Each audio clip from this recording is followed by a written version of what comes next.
नमस्कार my dear friends, आपका दिन खुश हो, आपका दिन मंगलमय हो, आपका दिन शुभ हो। आइए बात करते हैं कुछ ऐसी की जो शब्द होते हैं ना कहानियों के, ये केवल एक शब्द ही नहीं होते, इनके पीछे बहुत गहराई, बहुत सकारात्मक सोच और बहुत सीख होती है और समझने की बात होती है, भावनाएं जुड़ी होती हैं। आइए बात करता हूँ, एक बार की बात ऐसी ही है कि एक महिला जो है अपने बच्चे को डांटते हुए कहती है कि नहीं, आज फ्रिज के पास से हटो, तुम एक आइसक्रीम खा चुके हो, वो आइसक्रीम नानी की है, चलिए उधर से हटिए। लेकिन तब तक वो देखती क्या है कि नानी उसको वो आइसक्रीम दे चुकी थी और बस मम्मी की वही पुरानी आदत। मम्मी आप क्या करती हैं, आप भी जो है ये तो स्पेशली मैं आपके लिए लेके आई थी बाज़ार से, तिवारी के यहाँ से, उसकी बहुत अच्छी होती है। मम्मी का वही रटा हुआ बहाना, अरे बेटा जब से घुटने का दर्द बढ़ गया है डॉक्टर ने कोई भी ठंडी चीज़ खाने के लिए मना किया है, समझा करो इस चीज़ को। और बस उधर से पापा खड़े मुस्कुरा रहे थे। बात ऐसी ही बचपन से हम यही देखते चले आ रहे थे, जब भी कोई चीज़ किसी को पसंद आ जाती थी माँ उसे तुरंत जो है सहारा देने लगती थी और कोई ना कोई ऐसा बहाना बनाती थी कि दूसरे को चीज़ लेनी ही पड़े। एक बार की बात है कि एक पापा जो है उसके लिए बहुत सुंदर सा एक गुलाबी कढ़ाई का साल लेकर के आए, लेकिन वो बुआ जी को बहुत पसंद आ गया।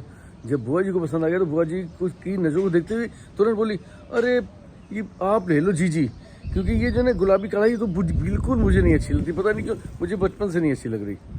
और फिर बुआ जी को लेनी ही पड़ी, बुआ जी को पसंद थी, मतलब पापा उसको देख के थोड़ा मुस्कुराए भी और गुस्से हुए क्योंकि उनके लिए लेकर के आए थे। मुझे भी बहुत नाराज़गी हुई और मैं भी 2 दिन उससे नहीं बोली।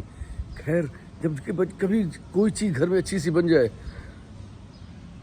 पनीर की सब्जी बहुत अच्छी बनी है, क्या और है क्या, जैसे मैंने माँ से पूछा, उन्होंने कहा अरे मेरी कटोरी से ले ले, इतनी मिर्च है मुझसे तो खाई नहीं जा रही है।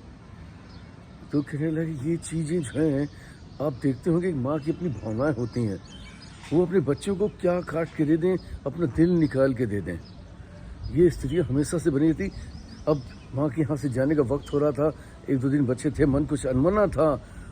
शाम को बाजार गई, कुछ साड़ियाँ खरीद करके लेके आई और साड़ियाँ खरीद के सब देख रही थी। तब तक एक हरी रंग की साड़ी थी, वो माँ को बहुत पसंद आ रही थी क्योंकि बार बार उसको खोल के हलट पलट के देख रही थी। तो मैंने कहा कि माँ इसे तो तुम ही रख लो, आपको पसंद आ रही। उन्होंने कहा अरे कैसी बात कर रही हो, अरे इतना चटक रंग कहाँ मुझे अच्छा लगता है, मैंने तो कभी इतना चटक रंग नहीं पहना। नहीं। बेटी उसकी बात को समझने लगी, समझ कर अगले दिन बेटी ने कहा, बड़ी परेशान हालत में इधर उधर ढूंढ रही थी। माँ ने पूछा अरे क्या ढूंढ रही हो, अरे मैंने कहा कि वो रसीद ढूंढ रही हूँ जो साड़ियों की लाई थी। उनका रसीद क्यों ढूंढ रही हूँ, कि वो हरी वाली साड़ी वापस करनी है, मैंने सारी फ़ोटो भेजी थी इनको वहाँ पर और ये गुस्सा हो रहे थे कि ये साड़ी बिल्कुल पसंद नहीं है, इसको तुरंत वापस करो। और उसी के लिए मैं रसीद ढूंढूँ कि बिना रसीद के तो साड़ी वापस भी नहीं हो सकती है। और इधर उधर अपना बैग और इधर उधर ढूंढना शुरू किया।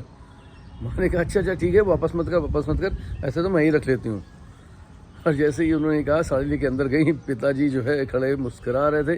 उन्होंने कहा क्या माँ वाली बीमारी तुमको भी लग गई। लेकिन देखिए सुकून जो है, जब आप किसी को कोई देते हैं तो उसमें जो सुकून आता है वो सुकून आपको किसी दूसरी चीज़ में नहीं आ सकता। जब वो साड़ी मांग दी और जितनी वो माँ साड़ी पहनेगी तो जो मुझे फील आई, जब साड़ी माँ ने ले ली तो ऐसा लगा उस महिला को कि निश्चित तौर पर आज उसको सब कुछ मिल गया। उसको लगा कि जो मैं पहनती हूँ उससे कहीं ज़्यादा फील उसके अंदर आ रहा था।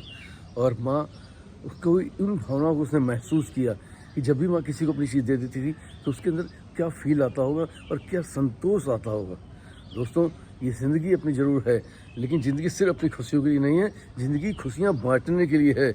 आप कितनी खुशियाँ बांट सकते हैं इस पर अपना ध्यान अगर केंद्रित करेंगे, आप देखेंगे कि जैसे ही आप किसी को खुशी देते हैं आपको वो सुकून मिलता है जो सुकून आपको दुनिया की किसी दौलत से नहीं मिल सकता। Thank you very much everybody, I love you all. फिर मिलूंगा किसी प्यारी कहानी थॉट के साथ आपको दोस्तों। ये संजय, नमस्कार।